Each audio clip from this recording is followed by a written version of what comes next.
What's up, Canes fans? It is the Beast. Welcome back to the channel. Welcome back to the vids. If you see this face, if you hear my voice, if you see me floating in outer space, please subscribe to the channel. I would love you to subscribe to the channel. Let's get those subs up. And also share it with everyone you know. Literally every single person you know. I'd greatly appreciate it. So I come to you after Miami loses the Cheez-It Bowl to Oklahoma State. And a couple of interesting takeaways from this one. First of all, one, it's not the absolute obliteration I thought Miami was going to suffer after they got bamboozled by North Carolina. I thought for sure, especially after the start they got off to, giving up 21 points to Oklahoma State, that I'd have to run to the drugstore at the half and buy more Pepto-Bismol. But that was not the case. So let's take away some things from this game, and then maybe later in the week I'll do some takeaways from the season. But from this game, obviously the defense came out again and played piss poor to give up 21 unanswered points early on, which really put Miami in a hole that you're not going to really come back from unless miracles are on your shoulders.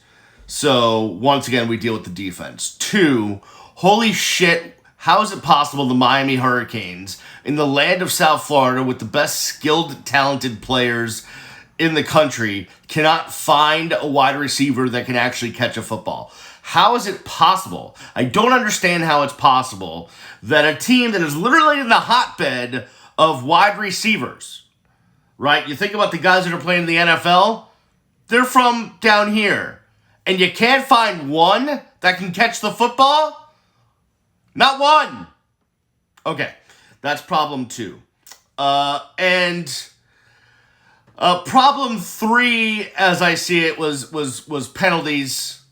Really hurt you. Just some dumb, stupid penalties. And the refs sucked, but you can't, unless it's the Fiesta Bowl, I'm not blaming a loss on refs. It's not going to be a thing. Although, like I said during the game, why can't we just have droids ref already? Because these old guys can't get it right. So, we know the defense needs to be changed. We know the wide receivers needs to be changed.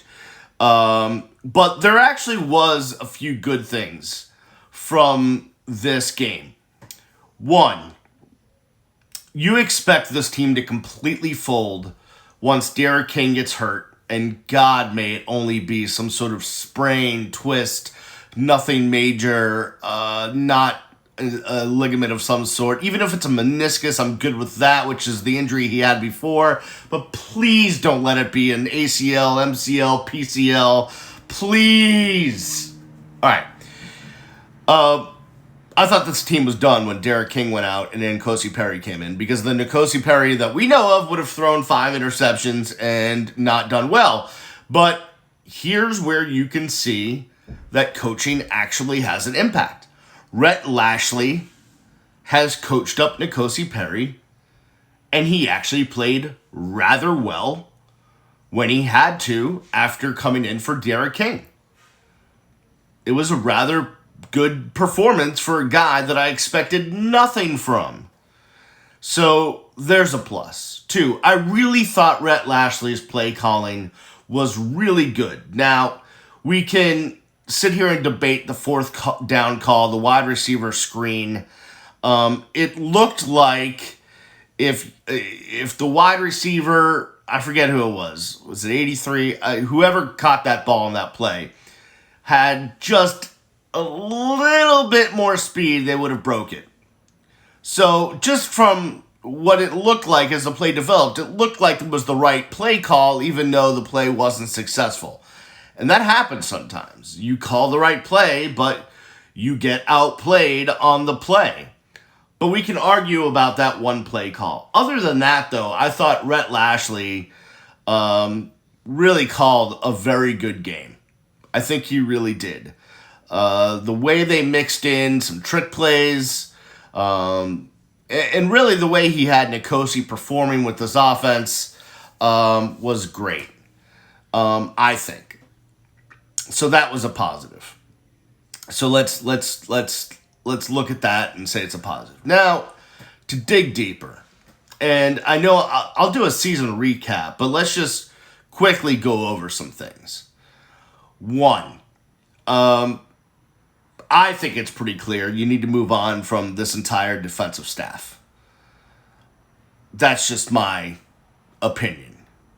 But there's some issues there, right? There's always some issues. One, Blake Baker is a friend of Manny Diaz, studied under Manny Diaz, and is Manny Diaz going to be able to do what Al Golden couldn't, which is fire his friend and understudy Mark D'Onofrio? If Manny can't pull the trigger on that, then that's an issue. The other thing is this, and I haven't seen a lot of people mention it. Listen, I don't exactly know. Sorry for that. I don't know why I'm messing with the stand while I'm doing the video. I don't exactly know the level of power that Ed Reed has within the program. I know he's chief of staff. I know he's basically acting like Manny Diaz's consigliere. And if you don't know what that is, go watch The Damn Godfather, okay? Please. And if you haven't seen The Godfather, holy hell, why are you watching this video? Go watch The Godfather now and resume the video later. But the consigliere is actually, in my work life, what I always tried to be, which is the guy behind the scenes that you go to when you need advice, when there's big decisions to be made, the guy that is in your ear telling you the pros, the cons, and here's what I think you should do. That's, I think, Ed Reed's role on this staff, is he's there with a different set of eyes for Manny Diaz, and they sit, they talk on the phone, they kibitz, if you will, although they probably don't use that word because they probably don't speak Yiddish quite like I do. But they communicate about what Ed Reed sees and what he thinks. I'm guessing Ed Reed pulls his fair share of weight with decision-making inside Manny Diaz's head. And one of Ed Reed's good buddies is your defensive backs coach, Mike Rumpf, right? I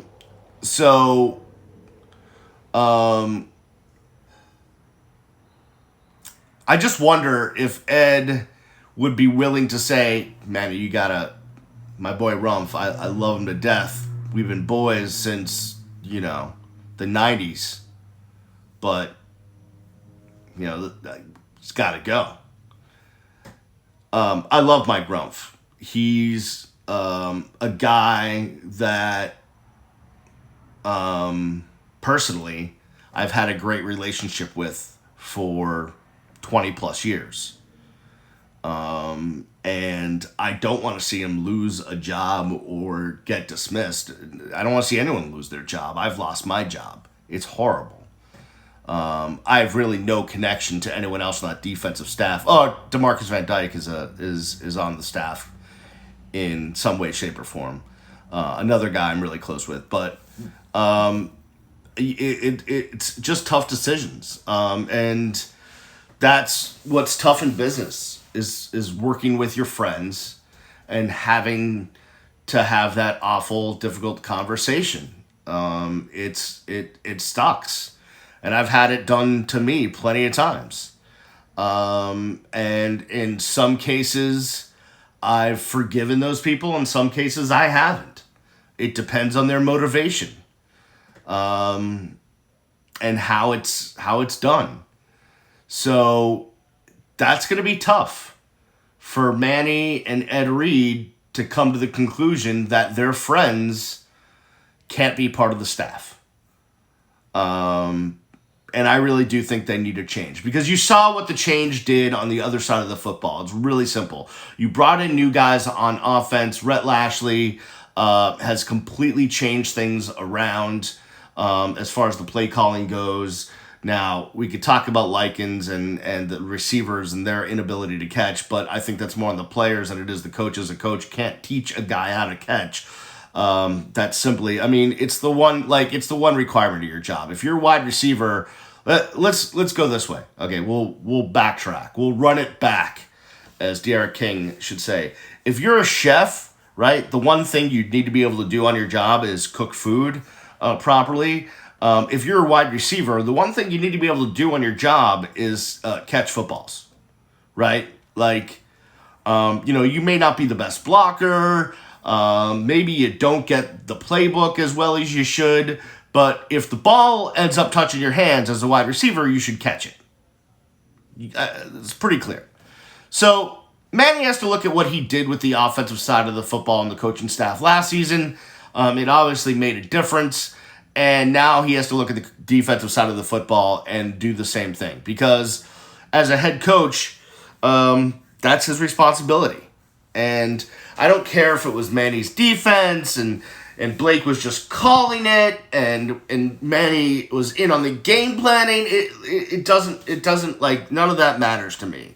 As far as I look at it, the way coordinators, unless you are a head coach that is literally with the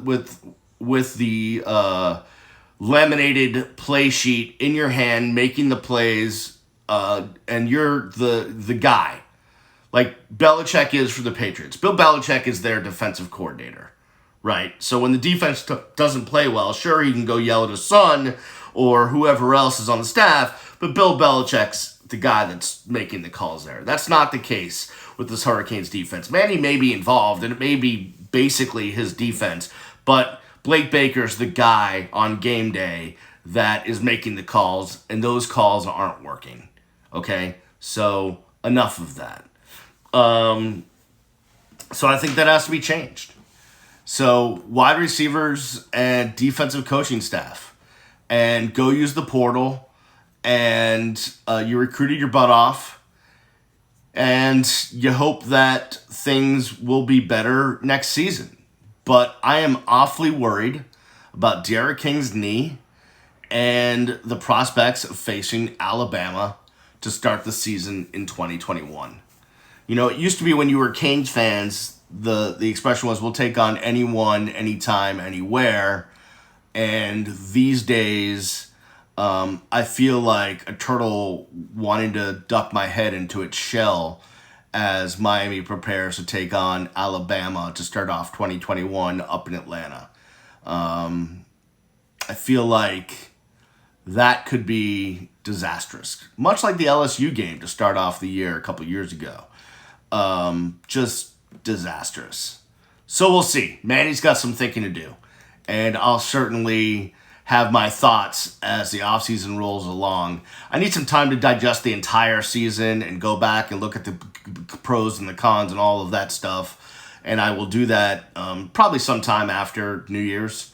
As we roll to a close here in 2020, thank God for that.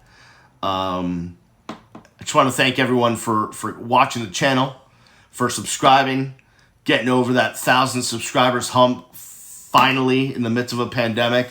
Let's keep it going. Let's keep the subs going. Subscribe if you haven't. Share the videos. Share the channel. Please support any way you can. We're just trying to make it out here. And as always, go Canes. I'll see you when I see you. Peace.